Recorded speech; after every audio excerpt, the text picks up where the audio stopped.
Good afternoon, YouTube. This is Chuck.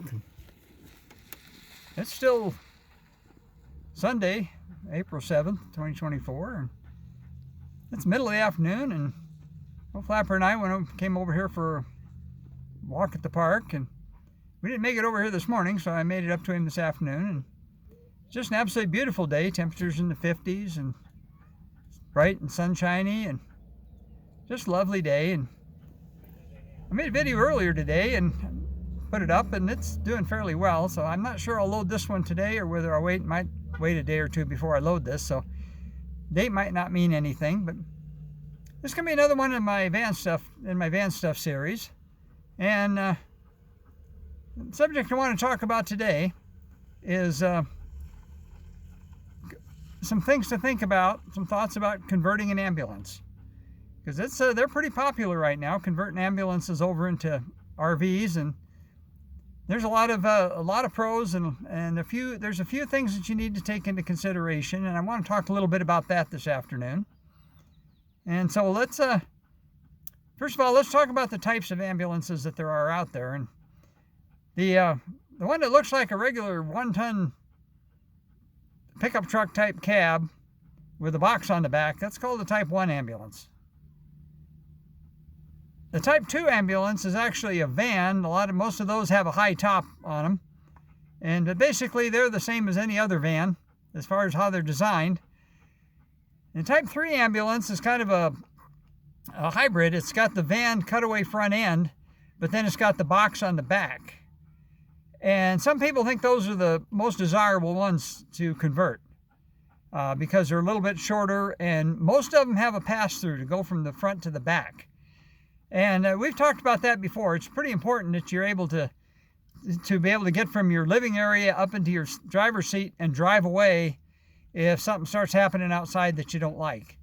And so my recommendation would be, if you're going to get one of these things, is get one that has a pass-through. Not all of them do, but most of them do. Most of the Type 3s do. So some considerations about buying an ambulance. And hopefully I'll try to get these in some kind of order and to make a little bit of sense. And if you watched my last video where I talked about buying a van, I talked extensively about not buying a rusty one. Well, the same holds true for buying an ambulance, but there's a little more to that. Most of the boxes on the box type ambulances, most of those are made out of aluminum, so they're not going to rust. However, if they work in an environment where they put a lot of stuff on the roads in the wintertime, whether it be salt or whether it be other chemicals, they can be corroded pretty heavily. And if the aluminum box is corroded, you can bet that the steel part, the van part of it, probably has got some rust issues. So the same holds true with an ambulance that would hold true with any other vehicle, and that is, don't buy a rusty one. You'll wish you didn't. It'll cost you way more money to try to fix it than it would ever be worth. And I've seen time and time again where people have bought, especially school buses, they'll buy a school bus because they get a good deal on it, and they'll spend a bunch of money building out the interior, and they'll end up with a rust bucket. And they'll spend the rest of their days trying to patch it up. So rust is the enemy. Don't buy anything rusty. If it's aluminum, it's real heavily corroded, that's kind of the same kind of deal. So remember that ambulances, they're another thing. They're not put away in the summertime. They run all year round in all kinds of weather. And so they're going to be out in it. So pay particular attention to that kind of stuff. So let's talk a little bit about the box type ambulances themselves. A lot of those are built on 1-ton chassis. And those boxes are fairly heavy. And they're designed to haul a little bit of equipment and 3 people. Okay, a driver, an attendant, and a patient. So they're not real. There are a lot of them. They're not set up to haul a lot of weight. So when you start trying to convert one to an RV and you start trying to add water tanks and a bunch of tools and a bunch of stuff like that, it's pretty easy to overload them. So take that into consideration as well. You don't want to get the thing so heavy that it's unsafe. You know, the box type ambulances are real desirable from the standpoint that they're solid as a rock, most of them. They've got the outside compartments so that you can store all the stuff you need to bring along with you, especially if you're full-timing or overlanding. And because they're square, they're a little bit easier to build out than a van. And so they're pretty popular. A lot of them don't have enough height room to stand up in. I have that problem. Some of them do, but a lot of them don't. So, you know, that's, to me, that would be an issue. I got to be able to stand up. But it's real easy to overload one, so you got to pay attention to that. Another thing to think about is that if it belonged to a commercial ambulance service, those folks aren't making any money unless the wheels are turning. And they will generally run an ambulance until they literally run it into the ground. And it's not unusual to find a good deal on what looks like a good deal on an ambulance and find out that it's got 350,000 miles on it. And those are hard miles, a lot of them inner city miles. And that thing, it may look good, it may be clean, but under that skin, that thing is beat to death. It's used up. So what to look for is to look for one maybe that came from a rural volunteer fire department somewhere, and they replaced it because it got old. They didn't replace it because they wore it out. And sometimes you can pick up real super deals on these. Another one would be on some of the federal surplus ones. Because like National Park Service, for example, they'll put an ambulance in a national park somewhere in a very remote area where the thing doesn't run very much. And when it does have a call, it may have to go a long ways to take the patient to a hospital. But those are highway miles. It's not stop and go, stoplight to stoplight emergency miles. You're talking highway miles for long transports, and not very many of them. So it's possible to pick up a good solid ambulance that's been housed its whole life, hasn't been run very much, and may have under 100,000 miles on it. And that's the unicorn. That's what you're looking for. Okay, so let's talk a little bit about powertrains and stuff. Obviously, if you buy one here again that was run by a commercial ambulance company, it's probably going to be wore out. You're probably going to be looking to put a motor in it, and it's probably a transmission. And, you might be able to do that if it came from the Southwest where it didn't get rusted out. And, maybe you dial that right into your build project and just figure that's something you're going to have to do. And that might be okay. But most people that are trying to do that, they don't have that kind of flexibility in their budget.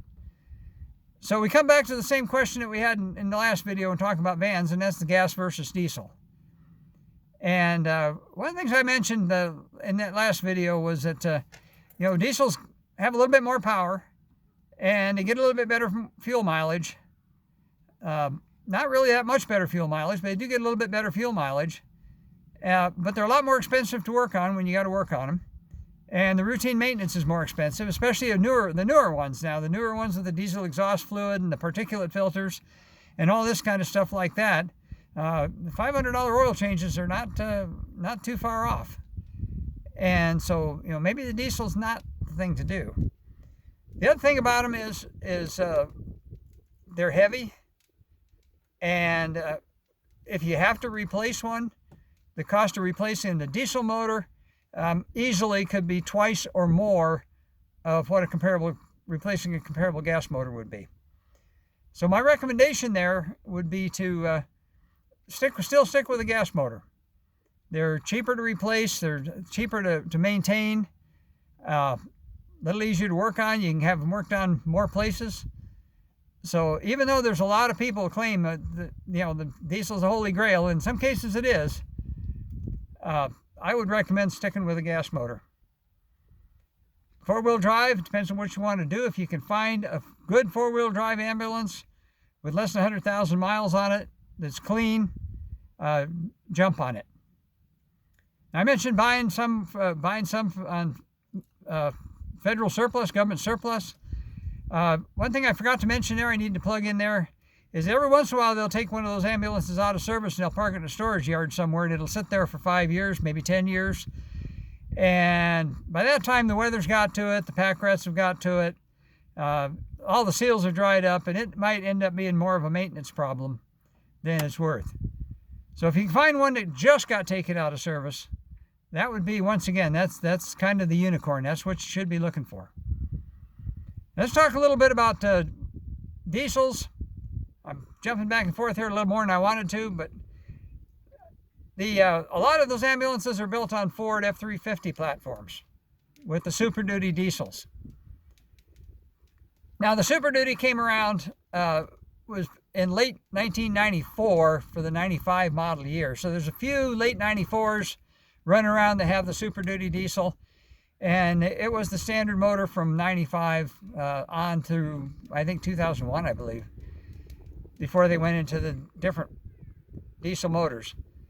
The 7.3 motor, the 7.3 Power Stroke, the original ones, they were preceded by another 7.3 liter diesel, which basically was a non-turbocharged one. They were known for being extremely underpowered. They're pretty reliable, but they're pretty underpowered, and they don't do well at high altitude. So if you get one of those, let's say you get a 1993, let's just say, with the diesel and the automatic, it's going to be pre-Power Stroke diesel. And the first time you end up taking it on trying to go over a mountain pass in Colorado, you're going to be going 35 mile an hour and with a quarter-mile trail of smoke behind you, and you're not going to be happy with it. So shy away from those, unless you're going to keep at low altitude your whole life. Shy away from those. Get one, at least the Power Stroke diesel, 7.3 Power Stroke. Now, having said that, the first couple of years of those, the original, the 95, the 96, they didn't have the noise muted very well, and those things are incredibly loud. I had a 95 F-250 pickup with that 7.3 Power Stroke, and that motor was so loud that you could not carry on a conversation going down the road at highway speed. That thing was noisy. Now, I got a new truck in 97, and they'd actually they cured it for the most part. It was still a little bit noisy, but it wasn't quite as bad. And then by 99, they pretty well had that solved. So if you're looking at one, and if it's a 95 or a 96, just remember that thing can be pretty darn noisy, especially if it's a Type 3, where that motor is right in behind the doghouse, right basically between the driver and passenger seat. They are incredibly noisy, and to the point where you can't listen to the radio. It's objectionable. I wouldn't buy one of those.